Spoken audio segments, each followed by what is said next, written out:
오늘 함께 은혜 나눌 하나님의 말씀은 고린도전서 9장 24절에서 27절 말씀 되겠습니다.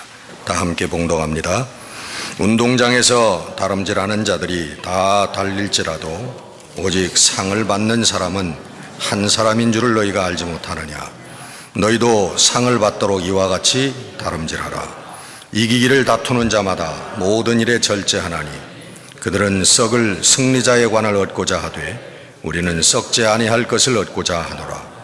그러므로 나는 다름질하기를 향방 없는 것 같이 아니하고 싸우기를 허공을 치는 것 같이 아니하며 내가 내 몸을 쳐 복종하게 함은 내가 남에게 전파한 후에 자신이 도리어 버림을 받을까 두려워함이로다. 아멘. 우리 고대 그리스에는 네 가지의 경기가 있었다고 그래요. 우리 잘 아는 그 올림피안, 지금 올림피아죠. 올림픽 경기. 또 파티안이라고 하는 네미안, 그 다음에 이스미안이라고 하는 경기가 있었는데 이 2년마다 고린도에서 열리는 경기가 그 이스미안 경기였다고 합니다. 그래서 이 고린도 사람들은 이 고대 경기에 대해서 아주 굉장히 친밀하고 잘 알던 사람이라고 그래요. 그래서 사도 바울이 고린도 교회에 편지를 할 때에 그 점을 염두에 두고 경기자들을 비유해서 우리 성도들에게 권고하시는 말씀입니다. 사도 바울은 우리 성도들에게 상 받기를 위해서 경주하라 그렇게 말씀하고 있습니다. 하나님께서 주시는 부름의 상, 부르신 상을 향하여 늘 열심히 뛰어가라. 사도 바울 자신도 자기의 신앙 속에서 하나님 앞에 상 받기를 원한다라고 하는 그런 고백을 한 적이 있습니다. 빌립보서 3장 14절에 보면 위에서 부르신 상을 향하여 내가 쫓아가노라. 골로새서 2장 18절에도 너희 상을 뺏기지 않게 하라 그렇게 말씀합니다. 히브리서 11장 6절에 보면 하나님께 나아가는 자는 믿음이 없이는 하나님을 기쁘시게 못하는데 하나님께 나아가는 자는 하나님께서 살아계심과 그리고 그를 찾는 자, 그 앞에 나아가는 자, 그를 구하는 자들에게 상 주시는 이심을 믿어야 할지니라. 상에 대해서 말씀하고 있습니다. 근데 옛날에 제가 있던 교인인데 그 치과 의사 집사 가정인데 신방을 갔더니 그 부인 자매들이 이렇게 여러 명이 모였어요. 그래서 뭐 잘 사는 가정도 있고 뭐 가난한 가정도 있고. 근데 하다가 이 상급에 대한 얘기가 나왔어요. 그래서 천국의 하나님 나라에 가도 좋은 자리가 있고 그리고 또 말석이 있고 그 차등이 있다. 그러면서 저보고 목사님 그렇지요? 그래서 제가 대답을 잘 못하겠더라고요. 그래서 가만히 있는데 그 한 자매가 야 그런 얘기가 도대체 어디 있어? 하나님 나라 천국에 가도 누구는 재봉틀 밟고 누구는 좋은 차 타고 놀러 다니고 그런 차등이 있으면 어떡해? 뭐 그런 차등은 없겠지만 그런 우리 함께 웃었던 기억이 납니다. 차등이 있는지 없는지는 모르겠지만 그러나 상급이 있는 것만은 분명합니다. 계시록 2장 2절에 보면 이기는 그에게는 내가 하나님의 낙원에 있는 생명나무 과실을 주어서 먹게 하리라. 계시록 2장 17절 말씀에 보면 이기는 그에게는 내가 감추었던 만나를 주리라. 내가 흰 돌을 그에게 주리라. 계시록 3장 5절에 보면 이기는 자에게는 흰 옷을 입혀주리라. 할렐루야. 우리 하나님께서 부르신 자들에 대해서 이기는 자들에 대해서 이긴 자들에 대한 상급을 말씀하시고 있는 것은 분명합니다. 이기는 자에게 주시는 상급입니다. 여러분 이긴다고 해서 정말 그 이스미안 경기, 올림피안 경기처럼 뭐 박싱을 해가지고 두들겨 패가지고 힘으로 이기는 거, 아니면 이 세상에서 물질과 권세를 많이 다른 사람들보다 더 많이 획득해가지고 이기는 것, 뭐 그런 거를 말씀하시는 건 물론 아니죠. 우리가 물질 먼저 육신 먼저, 그리고 명예 먼저, 내 쾌락 먼저, 그 중심으로 살던 사람들이 이제는 하나님 먼저, 하나님의 말씀 먼저, 예배 먼저, 기도 먼저, 사랑 먼저, 평화 먼저 바뀌는, 우리의 정신과 마음이 그렇게 바뀌는 것을 성경은 이기는 자라고 말씀하고 있는 줄 믿으시기를 바랍니다. 몇 년 전에 그 한국의 조혜연 프로 기사에 대한 그런 그 기사를 봤는데요. 이 바둑을 두는 여성입니다. 젊은 여성이에요. 근데 국가 대표 선수입니다. 그 11살 때에 프로 입단을 한 사람이, 그러니까 거의 천재적인 사람이죠. 11살에 프로 기사가 된다고 하는 것은 거의 있을 수 없는 얘기인데 대단한 사람이죠. 그래서 우리나라에 지금은 모르겠습니다만은 몇 년 전만 해도 중국에서 귀화한 루이 구단이 여성 있는데 그 사람이 국수의 최고예요. 우리나라 여성 바둑계에서. 근데 이 18세 때 그 루이 구단을 꺾었습니다. 이 조혜연 프로가. 국가대표가 되고 뭐 국수가 되고 막 그랬는데요. 근데 어느 날 신문에 기사화가 크게 된 게 뭐냐면, 어느 날 어떤 대국을 하는데 이겨가지고선 결승에 올라갔는데 그 결승을 포기한다는 거예요. 그 이유를 알아봤더니 결승 대국이 주일날 열리기 때문에 자기는 주일을 성수해야 되기 때문에 그 대국을 둘 수 없다는 거예요. 그래가지고 막 바둑계 선배들이 막 욕을 하고 충고를 하고 그 잘못된 신앙이다. 근데 제가 그 기사를 읽으면서 참 마음이 찡해지면서 눈물이 나더라고요. 내 그 신앙이 잘못됐는지 뭐 옹졸한 신앙인지 그것은 모르겠습니다만은, 그러나 단 한 가지, 그냥 말씀을, 하나님의 말씀 그대로 지키려고 하는 그 젊은 여성의 순수한 신앙이 내 가슴에 느껴지면서 정말 눈시울이 뜨거워지더라. 요즘에 여러분 타협하지 않아도 될 만한 그런 장면에서, 그런 국면에서 타협하고 사는 신앙이 얼마나 많습니까, 여러분? 예? 남들이 이렇게 하니까 나도 이렇게 하고, 뭐 어느 장로가 이렇게 하니까 나도 이렇게 하고, 여러분 그렇게 타협하면서 사는 신앙, 세속주의적인 그런 신앙들이 얼마나 많습니까?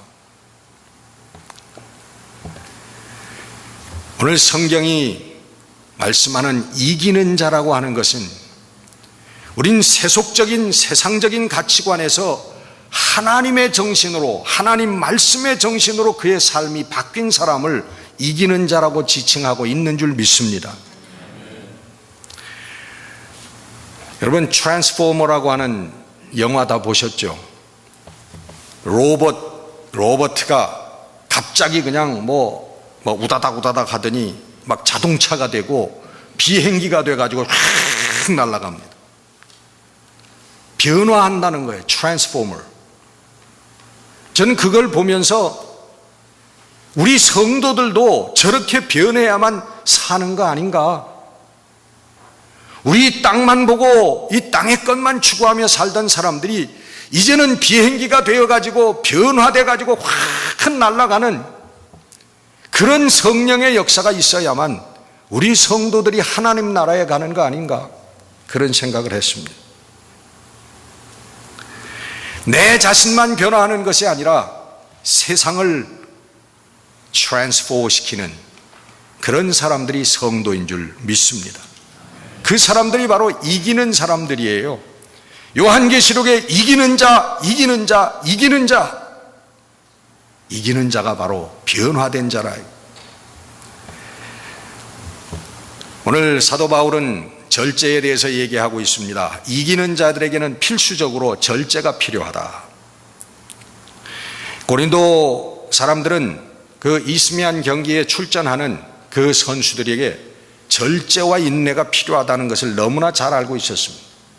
요즘 여러분 우리 뭐 세계 무슨 박싱 챔피언 우리 주위에 보기가 힘들지요.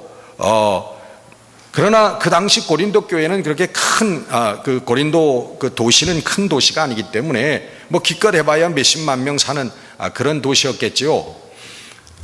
그러니까 그 경기자가 바로 이웃에 있고 그 훈련하는 모습을 늘 볼 수 있는 그런 환경 속에서 있었기 때문에 저들은 그 경기에 참여하는 사람들이 얼마만큼 큰 인내와 절제가 필요한가 하는 것을 너무나 잘 알고 있었습니다. 그래서 사도 바울께서 그 경기자들의 인내와 절제를 들어서 고린도 교회 성도들을 교훈하시는 거예요.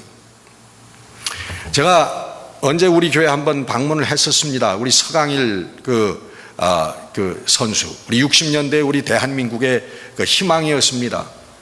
우리나라 최초로 그 세계 챔피언에 도전했던 경기를 치렀던 선수입니다. 그분이 이젠 뭐 거의 80이 다 돼가지고 그렇게 노인처럼 되었지만은 그분의 얘기를 들어보면 그래요.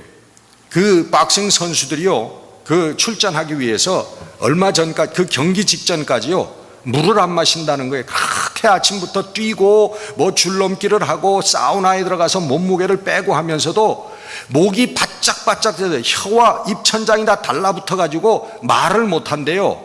말이 나오질 않는데요. 그런데도 물을 안 먹고 몸무게를 줄이기 위해서 그렇게 투쟁을 한다는 거예요. 박싱 경기는 주먹이 세서 이기는 게 아니라 몸무게 경기에서 벌써 승패가 가름이 난다는 거예요. 경기 전에 몸무게 감량을 하는데 성공을 하느냐 성공하지 못하느냐에 따라서 이미 승패가 갈린다는 거예요. 근데 사우나라고 땀을 빼고 몸무게를 줄이면서 그들이 어떻게 하냐면요, 꺼지에다가 물을 붙여가지고 이렇게 입술에다가 물만 칠한대요. 여러분, 그 얼마나 고통스럽겠습니까? 막 갈증이 나는데 물을 벌컥벌컥 마시질 못하고요, 혓바닥에 축여가지고 혓바닥에 입천장만 이렇게 하고, 예? 그 인내와 극기라고 하는 것은 상상을 초월하는 고통들이지요. 모든 성취에는 여러분 절제와 인내가 있습니다. 절제와 인내가 노력이 없는 성공은 없습니다. 이 세상의 성공들도 마찬가지입니다. 제가 80년대에 옥스나드에 교회를 개척할 때 저희 바로 아파트가 한 뜰을 쓰는데 마주보고 있는 집 앞에 아주 요만한 그 어린 여자아이를 하나, 딸을 갖고 있는 그 젊은 멕시칸 히스패닉 여성이 살고 있었습니다. 근데 그 여성이 아기를 낳으면서 뚱뚱해졌는지 아주 우리 히스패닉 여성들이 조금만 부주의하면 막 이렇게 뚱뚱해지잖아요. 굉장히 이렇게 그 몸이 좋았어요. 그런데 저희는 또 이사를 가고 다른 아파트로 이사를 갔는데 몇 달 후에 마켓에서 그 여성을 만났는데 우리 집사람은 알아봤는데 저는 몰라보겠더라고요. 완전히 날씬한 모델처럼 됐어, 모델처럼. 그래서 너 어떻게 이렇게 달라졌냐 그랬더니 자기가 작심을 하고 3개월 동안 중국 티만 마셨대. 3개월 동안을. 그랬더니 이렇게 빠지더라고. 그 비결을 알고 있는 우리 집사람은 전혀 그런 감동을 안 받는 모양인지 여전한데요. 여러분, 그 3개월 동안 얼마나 노력을 했겠어요. 그 TV에 우리 한국의 그 패션 모델들이 얼마나 아름답습니까? 패션 모델들이 나와서 인터뷰를 하는데 뭐라고 하냐면요, 하루에 뭘 먹고 사느냐 물어보니까 하루에 초콜릿 하나 먹고 산대. 뭐 하나요? 초콜릿 하나 먹고 산대.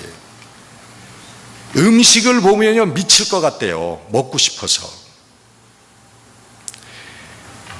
여러분, 육신의 아름다움 하나를 성취하기 위해서도요, 그렇게 극기와 절제와 인내가 필요합니다. 여러분, 사업에 성공한 사람들 얘기 들어보면요, 실패하지 않은 사람이 없어요. 역경을 거치지 않은 사람이 없습니다. 정말 핏물, 눈물 나는 그 밑바닥에서부터 다시 성공했다는 그런 체험들을 다 가지고 있어요. 어떤 분이 그런 얘기를 하더라고요. 예수 믿는 것처럼 사업하면 다 망한다. 어떤 분이 그러시더라고요. 갈 때 다 가고 놀 거 다 놀고 즐길 거 다 즐기고 남은 시간에 나와서 할렐루야. 뭐야 할렐루야요? 예? 예수 믿는 사람처럼 신앙생활 하는 것처럼 그렇게 사업하면 다 망한다는 거예요. 뭐 비꼬는 얘기겠지만요, 오늘 성경은 이 세상의 성공을 성공이라고 부르지 않습니다. 그것을 썩을 면류관이라고 얘기합니다. 성경은 세상적인 성공에 대해서는 한마디도 성경에 언급하고 있지 않습니다. 누가 큰 부자가 되었더라, 누가 높은 자리에 올랐더라, 그런 얘기를 한마디도 취급하지 않고 있습니다. 여러분들 그럴 거예요. 그럼 요셉은 그 애굽 땅에 가지고 총리 대신이 되는데 1인 지하 만인 지상의 자리에 올랐는데 그건 뭡니까? 근데 성경을 여러분 가만히 읽어보면 요셉의 기사도 요셉이 세상적으로 출세했다고 하는 것에 거기에 포커스를 두고 있지 않습니다.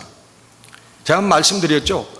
요셉이 그 형님들이 그 요셉인 줄 알고서는 전전긍긍하다가 아버지 야곱이 돌아가신 후에 그 형제들이 요셉에게 나와서 무릎을 꿇고 그 단 아래 엎드려 가지고 우리 아우님이시여, 우리 주인이시여 그래요. 아버지가 돌아가실 때 우리 형들의 당신에게 지은 죄를 다 용서하라고 유언하고 돌아가셨습니다. 거짓말이겠죠. 네, 야곱은 내려가서 그 형제들을 붙들고 울면서 형님들 때문에 제가 오늘 이 애굽 땅에 팔려온 것이 아닙니다. 하나님께서 하나님의 백성의 맥을 이어가시기 위해서, 살리기 위해서 나를 먼저 이 땅에 보내셨습니다. 거기에 여러분 요셉의 기사에 초점이 있는 것입니다.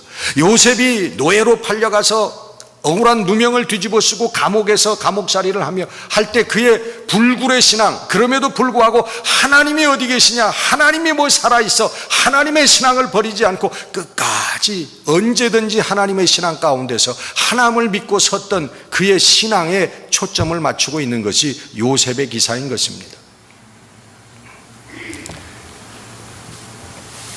오늘 사도 바울이 성도들에게 말씀하고 있는 썩지 아니할 면류관은 하나님의 나라이고 하나님의 생명입니다. 하나님께서 이기는 자에게 주시는 생명이에요. 변화자들 많이 받는 생명이에요. 트랜스포머, 자신이 변화받고 세상을 변화시키기 위하여 살았던 사람들 많이 받는 하나님의 나라이고 하나님의 생명이라는 거예요.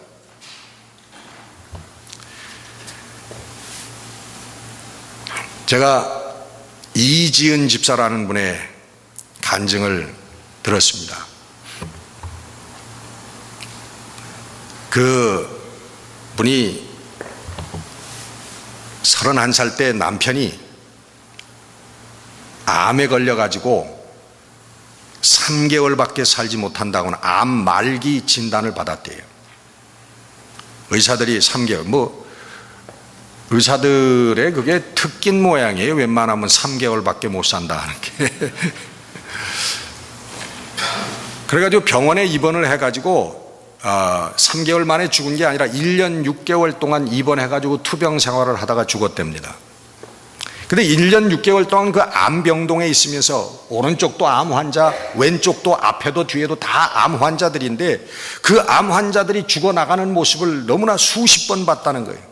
너무나 많이 봤다는 거예요.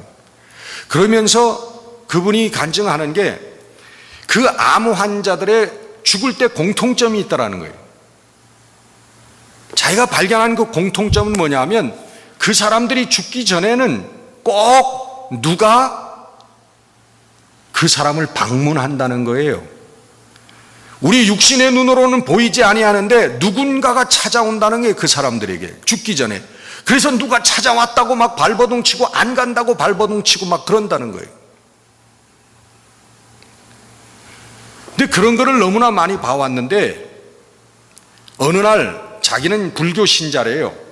불교 신자에서 남편의 병상에 앉아가지고 이게 뭐죠 이거? 네? 묵주? 염주?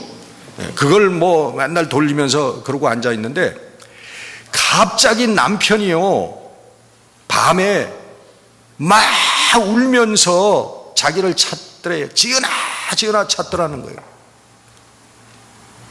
그래 가서 손을 붙잡으니까 너 이제 어디 갔다 이제 오냐고. 내가 얼마나 너를 불렀는데 지은아 나 이렇게 무서워. 너무 무서워. 나 이렇게 죽기 싫어. 막 발버둥 치더라는 거예요.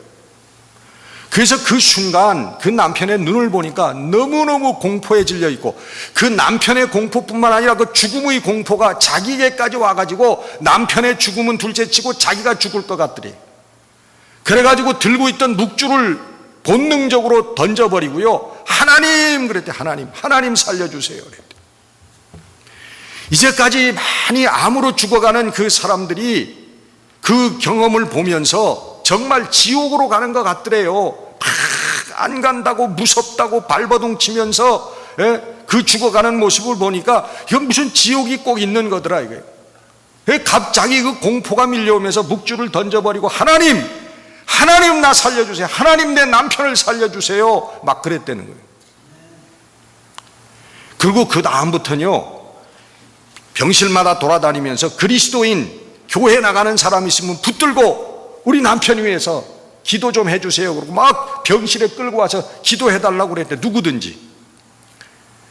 거기에 그 다니는 그 병상에 다니는 그 목사님도, 그 전도사님도 있는데 그분들의 소개를 통해 가지고 매일매일 누가 찾아와서 기도해 주시고 말씀을 전해 주요. 어느 날 어느 교회에서 나온 그 집사님이 한 분, 자기 병동에 올 차례가 아닌데 어떻게 우연히 전도사님이 거기 꼭 가보라 그래가지고 왔대요.